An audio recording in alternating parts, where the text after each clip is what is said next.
Chá Comigo, um podcast de Tsering Palderan.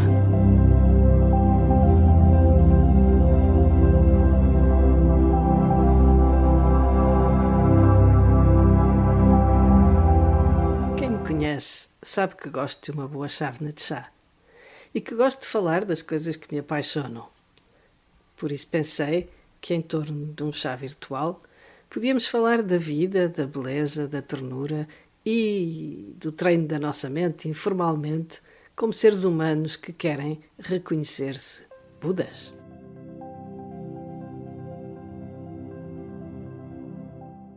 Desde que a meditação se tornou popular, toda a gente fala de permanecer no momento presente, de tal forma que a expressão se transformou num chavão que começa a cansar. Afinal, que raio é isso do momento presente?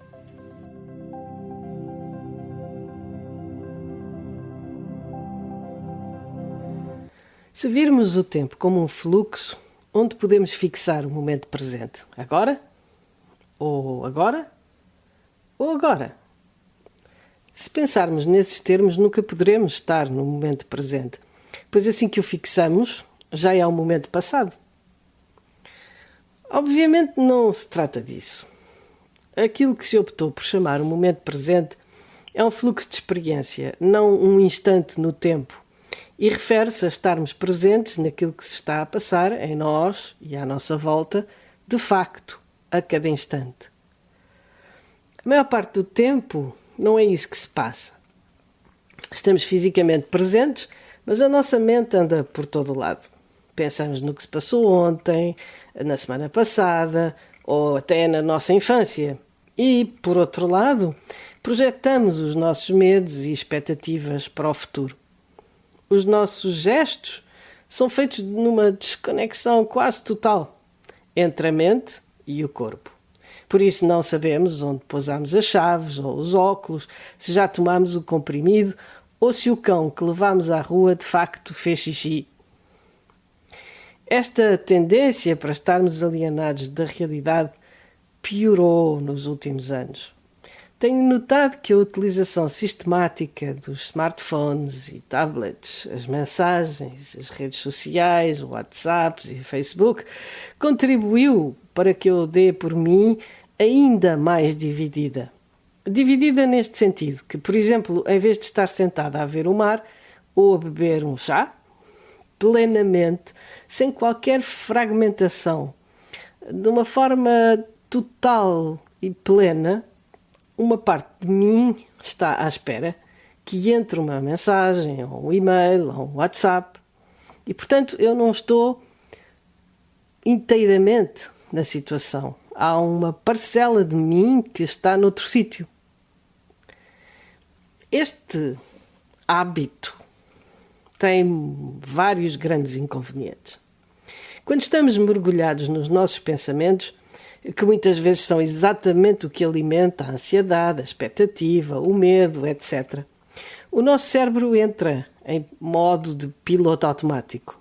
E é então que se ativam os famosos padrões de comportamento de que temos vindo a falar. E como estamos distraídos, a possibilidade de os reconhecermos é mínima. Ou seja, estarmos alienados do momento presente é o que alimenta e perpetua a repetição dos padrões inconscientes. Além disso, quando entramos em modo discursivo, ou seja, quando damos asas à voz que fala na nossa cabeça, os pensamentos encadeiam-se rapidamente e levam-nos para os nossos filmes habituais. As memórias, as expectativas, os medos recorrentes estão sempre a uns meros pensamentos de distância quando nos deixamos ir.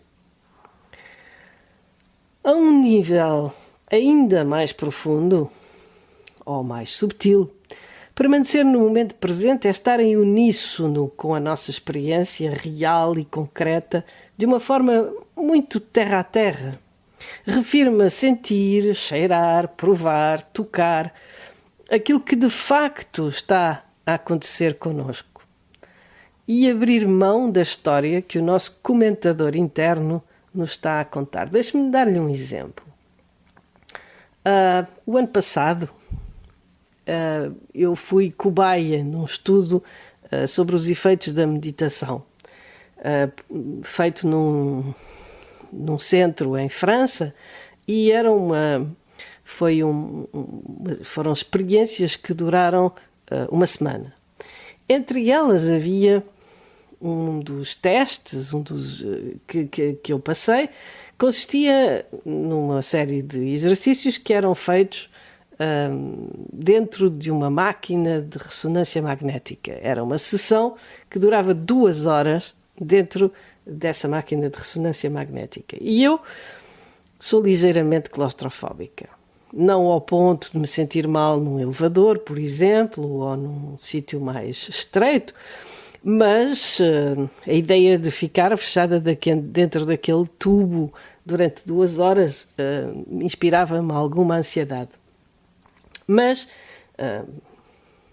porque gosto dos desafios e porque me parecia extremamente interessante o estudo que estava a ser feito, eu resolvi aceitar o desafio e experimentar para ver como é que reagia. Obviamente estava ligada a todo o tipo de sensores, etc., para ver se estava tudo a correr bem, e tinha um botão de pânico colado em mim, para o caso de eu me sentir mal dentro da máquina e poder acionar para que viessem, enfim, buscar-me, não é? Mas a pessoa tem o seu orgulho, não é? E também um orgulho pessoal e quase um orgulho nacional, porque era a única participante nesse estudo, a única participante portuguesa. Então, por nada deste mundo, eu queria ter de acionar o botão de pânico.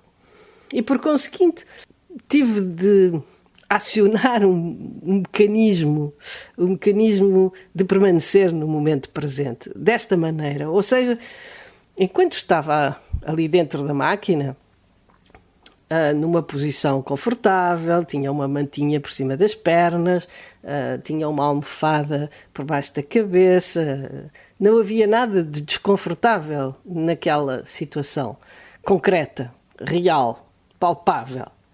Mas sempre que na minha cabeça o meu comentador interno me dizia: mas olha, estás dentro de um tubo estreito, apertado, a minha ansiedade, ou enfim, o meu desconforto começava. Eu sabia que não me podia deixar levar a ter um segundo pensamento que se encadeasse nesse, porque o segundo levaria a um terceiro e muito rapidamente eu iria talvez ter que acionar o botão de pânico. Então era quase uma questão de vida ou de morte, não é tanto a esse ponto, mas quero eu dizer, eu sentia que não me podia permitir. E porque não me podia permitir, porque não queria deixar-me permitir ter de acionar o botão de pânico, eu tinha que cortar imediatamente e tinha que tentar trazer de volta a minha consciência da realidade do momento, que era simplesmente de estar deitada, confortavelmente, sem que nada me doesse, sem que nada me incomodasse. Claro que durante essas 2 horas me foi pedido para fazer diversos tipos de concentração, diversos tipos de meditação, inclusive, etc., o que evidentemente me ajudou a estar concentrada, ou se quiserem a estar distraída, a não deixar a não dar muito espaço para que o comentador interno continuasse a fabricar histórias. Mas o que foi muito interessante constatar foi, por um lado, que era perfeitamente possível trazer a minha atenção de volta para a realidade do momento, e que não era a realidade factual, as sensações que estava a ter de facto naquele momento, que me causavam ansiedade ou que me causavam desconforto. O que me causava desconforto era a minha representação mental, ou aquilo que eu posso dizer a história ou a narrativa, a representação mental que eu fazia daquela situação como sendo a situação em que eu estava fechada dentro de um espaço reduzido. E, portanto, tive a ocasião de experimentar, e de uma forma extremamente concreta e vívida, A diferença que existe entre conectar-nos com a realidade da situação, e por realidade eu entendo esse tal famoso momento presente, que naquele caso era simplesmente o facto de estar deitada confortavelmente, e a representação mental ou a história, a narrativa que nós contamos a propósito daquela situação. E que aquilo que nos... Não digo que isto seja uma verdade absoluta, obviamente, porque se eu estivesse a ser torturada ou se eu estivesse numa situação que fosse fisicamente dolorosa, por exemplo, seria completamente diferente. Mas na maioria dos casos, nós não nos encontramos em situações dessas.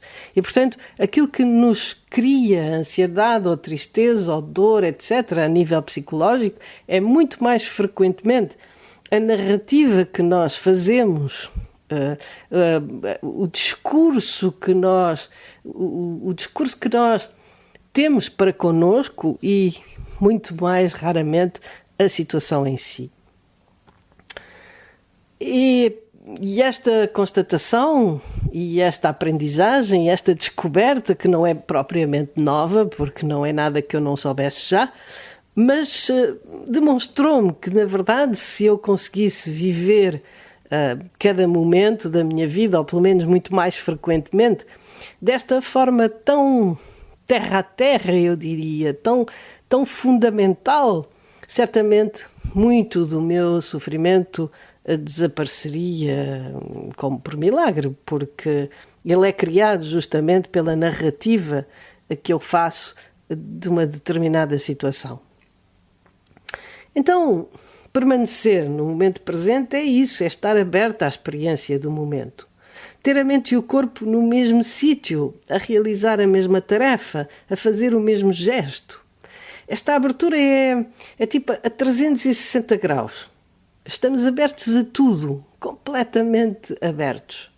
E aí apercebemos-nos de que cada instante é composto, na verdade, por tantas coisas que é até possível sentir algo agradável no meio da dor, por exemplo. Como alguém que contava que, sentada numa cama de hospital, depois de um desastre de automóvel e cheia de dores, se tinha apercebido, tinha entrado num estado de maior abertura e se tinha apercebido com agrado, por exemplo, da macieza e do cheiro a lavado dos lençóis, do raio de luz que entrava pela janela e do cantar dos pássaros. Há um tipo de felicidade que vem do sentido que damos à nossa vida e de coisas importantes, como a qualidade dos nossos relacionamentos, o sucesso material ou a carreira, a gratificação que nos vem de tudo isso, dá um sentido à nossa vida. Sentimos que a nossa vida está plena, tem sentido. Mas se não tivermos a capacidade de estar presentes no instante, uma grande parte da nossa vida passa-nos ao lado. Porque se acharmos que só vale a pena estar presente em momentos excepcionais, temos de nos lembrar que eles são exatamente isso, são excepcionais. E, portanto, passam-nos ao lado todas as pequenas coisas que nunca chegamos a saborear. Coisas como o sorriso da pessoa que amamos, o cheiro a maresia ou o aroma do café. E que essas são infinitamente mais numerosas. E na realidade só são pequenas porque não lhes prestamos atenção. É muito frequente e de certa forma um pouco triste que só depois da ameaça de perdermos certas coisas é que começamos a dar-lhes valor. É um pouco triste às vezes que só depois dessa ameaça, por exemplo, de perdermos alguém, ou então a ameaça de termos uma doença grave e de não sabermos se vamos sobreviver, é que começamos a sair para a rua ou ficar dentro de casa e apreciar ao seu justo valor todas estas pequenas, grandes coisas que compõem o nosso cotidiano. É por isso que, na verdade, Se queremos viver uma vida plena, sim, certamente temos que dar um sentido à nossa existência. Sim, certamente temos que dar nobreza e qualidade aos nossos relacionamentos, àquilo que fazemos, como profissão, por exemplo, também na nossa vida, etc. Mas se queremos ter uma vida realmente plena, temos que também ser capazes de permanecer o mais possível junto daquilo que se está a passar, para que possamos aproveitar plenamente cada instante. Não num sentido hedonístico de ir necessariamente apenas à procura do prazer, mas de saborear cada coisa, de saborear cada momento, de estar muito mais presentes em tudo aquilo que fazemos. E pronto, esta era a chave na chá de hoje e espero que fique bem e até ao próximo Chá Comigo.